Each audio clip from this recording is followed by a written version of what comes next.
Izin yang mulia. Ya. JPU izin. Saudara ahli, delik itu kan ada perbuatan dan ada mens rea, niat. Kalau salah satunya tidak ada, masihkah bisa menjadi delik atau suatu yang salah satunya nggak ada? Katakanlah perbuatannya ada tapi tidak ada niat jahat di balik itu, bisakah menjadi perbuatan hukum? Mohon izin yang mulia. Jadi di dalam satu perbuatan yang dapat dipertanggungjawaban atau dimintai pertanggungjawaban pidana itu memang pertama harus ada mens rea dan yang kedua harus ada actus reus yang sifatnya strabar yang menyimpang dari asas dulmatic hit. Nah, dua-duanya harus ada, Bapak. Jadi dua-duanya ada. Cuma memang di dalam peristiwa hukum konkret kita sulit untuk menilai mens rea atau niat jahat dari seseorang itu. Nah, bagaimana caranya? Caranya adalah dapat dinilai atau dapat dilihat dari perbuatan konkretnya. Apa perbuatan konkret yang tadi?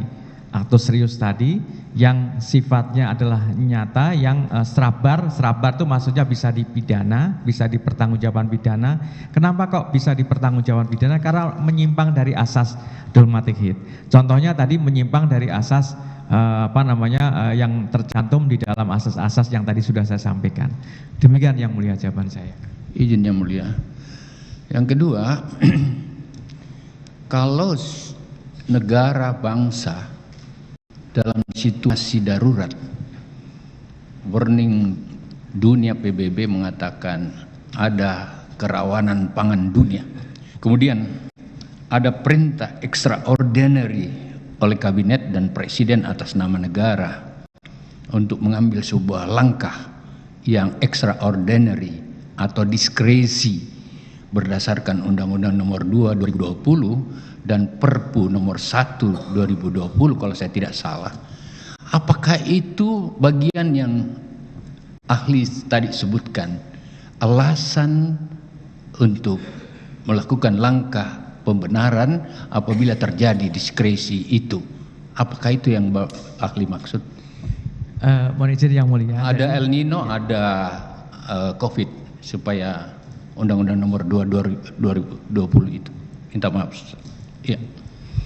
Baik, mohon izin yang mulia. Jadi saya ingin menyampaikan bahwa tadi saya menjelaskan mengenai sifat melawan hukum materialnya itu menjadi hilang karena ada satu hal-hal yang tidak terpenuhi.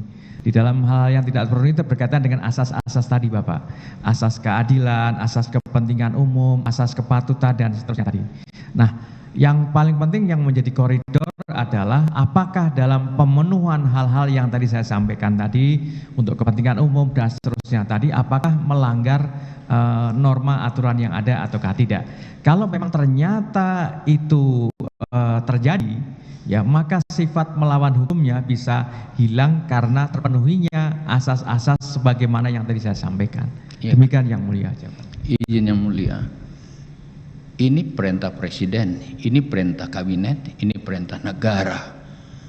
Dan kalau itu terjadi dan ini benar, apakah bawahan, katakanlah menteri, hanya menteri sendiri yang bertanggung jawab atau negara bertanggung jawab? Seku presiden itu, saya mau tanya ahli. Nggak bisa izin ya? Secara umum yang mulia, barangkali secara umum pengetahuan saya di luar pengetahuan saya dari sebagai ahli hukum administrasi, tapi tadi saya juga ditanya oleh kuasa hukum tadi berkaitan dengan latar belakang disertasi saya dalam hal ini ingin menyampaikan yang mulia, seringkali di dalam hukum pidana itu ada irisan-irisan yang mulia. Irisan-irisan antara hukum administrasi dengan hukum pidana, irisan antara hukum perdata dengan hukum pidana.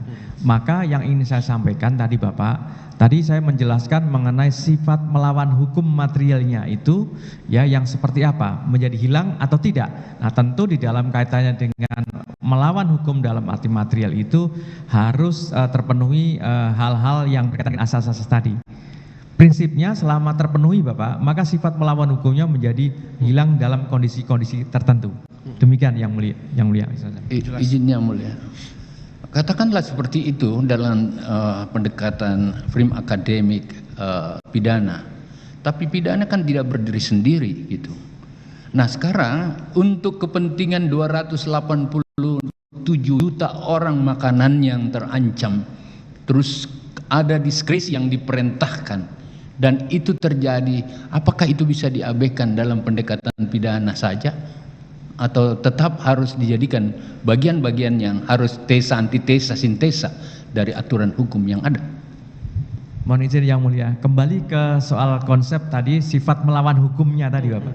Jadi sifat melawan hukumnya tadi maka menjadi hilang manakala terpenuhi asas-asas yang tadi saya sampaikan. Ya. Asas yang paling utama ada asas kepentingan umum, asas keadilan dan seterusnya. Nah keadilan apakah keadilan bagi sekelompok? Tidak.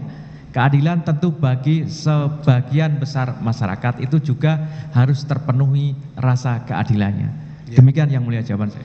Ini kan ada Undang-Undang nomor 2 yang membenarkan Perpu nomor 1 2020 tentang kedaruratan yang menjadi pendekatan. Maafkan saya Pak JPU, saya harus jelaskan ini. Saya siap dihukum. Cuman memang saya berharap ini harus dilihat dalam konteks kepentingan nasional. Bapak adili saya dalam Indonesia yang lagi normal, sementara pendekatan yang saya lakukan pada saat saya menjadi menteri adalah kepentingan negara, kepentingan rakyat yang 287 yang terancam, dan semua bisa selesai. Maafkan saya. Oleh karena itu, katakanlah kalau ada yang mengatakan dipaksa, kalau bawahan tidak mau lakukan, dia harus diganti.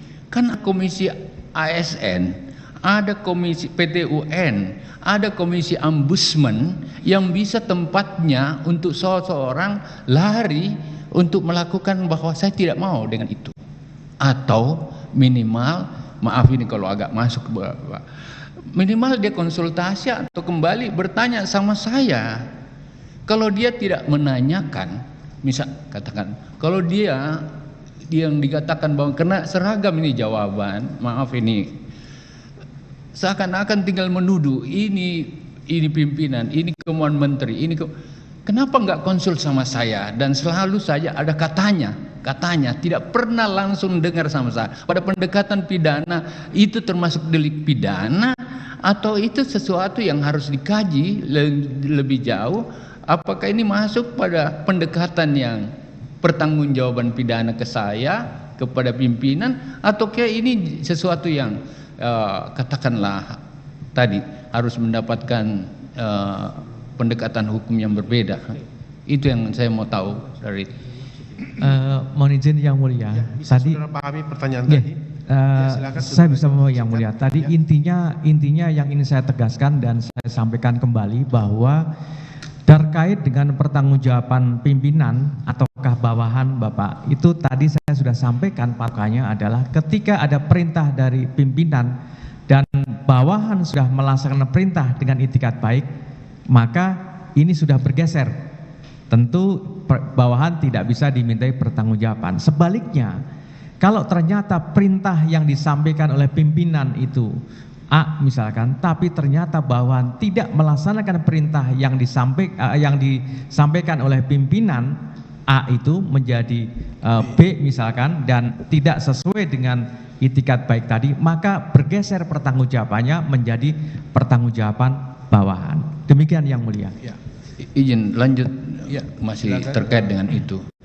Kalau hanya katanya akan dinonjokkan, katanya ini perintah, katanya, kata-katanya, atau tidak pernah mendengar perintah langsung dari seseorang yang didakwa masalah hukum itu, katakanlah saya tidak pernah mendengar secara langsung ini perintah, kumpul uang, beli ini, karena ini bagian-bagian dari operasional teknis di mana menteri tidak terlibat. Apakah masih itu menjadi bagian dari pertanggungjawab pidana kepada saya? Kata-katanya itu bisakah dijadikan pendekatan sebagai delik atau seperti apa menurut aturan hukum yang ada? Karena tidak pernah ada yang mendengar langsung dari mulut saya. Ya. Mohon izin Yang Mulia, tadi saya ditanya juga oleh penasihat hukum sebelumnya dan juga dari jaksa penuntut umum, tapi yang lebih banyak tadi dari penasihat hukum bahwa inti dari apa yang ingin saya sampaikan berkaitan dengan apa yang tadi Bapak sampaikan itu adalah perintah yang tadi diberikan itu memang betul dari pimpinan kepada bawahan. Kalau kemudian ternyata ya sebagaimana penjelasan saya sebelumnya, pimpinan tidak pernah memberikan perintah sebagaimana dimaksud dan kemudian dilaksanakan berbeda oleh bawahannya, maka pertanggungjawabannya menjadi bergeser, Bapak. Pertanggungjawabannya menjadi bergeser, bawahanlah yang kemudian bertanggung jawab terhadap apa yang dilakukan oleh bawahan tanpa perintah dari pimpinan. Demikian Yang Mulia jawaban saya. Yang terakhir, Ya. Yang Mulia, izin JPU. Dan itu harus dibuktikan sebaliknya. Betul Yang Mulia, harus dibuktikan sebaliknya. Harus dibuktikan sebaliknya. Betul Yang Mulia. Silakan. Kata memaksa itu mengandung unsur aktif atau pasif. Artinya kalau memaksakan berarti ada kesengajaan, ada yang terus-menerus ditanya, ada yang memang dilakukan. Adakah unsur itu? Kalau tidak ada unsur memaksa, berarti tidak ada mens rea misalkan, tidak ada yang aktif atau tidak ada yang langsung begitu, masih masuk ke kategori memaksa. Dan kalau dipaksa, ahli, tentu ada perbuatan lanjutan. Nah, kalau tidak ada perbuatan lanjutan dari itu, masihkah ada kategori memaksakan itu sesuatu atau hal lain begitu? Yang Baik. terakhir, Mohon izin Yang Mulia, Ya, silakan.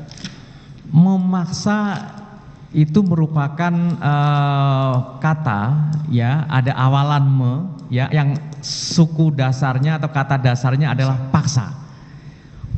Itu menunjukkan bahwa ini ada perbuatan yang sifatnya aktif dilakukan oleh siapa? Oleh subjek adresat sebagaimana dimaksud dalam pasal 12 huruf B itu. Demikian jawaban saya Yang Mulia. Ya.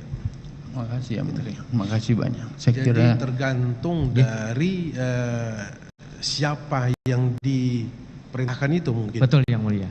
Betul Kan Yang kata Mulia. aktif itu ya. Oke.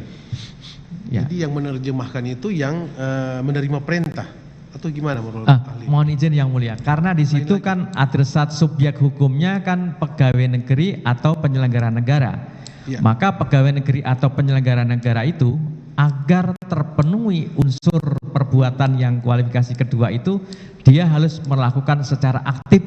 Ya, dalam hal ini adalah memaksa. Oh gitu. Gitu Yang Mulia. Demikian Yang Mulia. Nanti kita kaitkan dengan fakta persidangan kan gitu. Iya, Yang betul. Kita kaitkan dengan fakta persidangan. Tapi teori-teori tadi dokter yang sudah sampaikan sudah jelas disampaikannya. Baik, Yang Mulia. Tinggal Terima kasih, Yang Mulia. fakta ya. Dihubungkan dengan fakta persidangan tentunya. Cukup ya.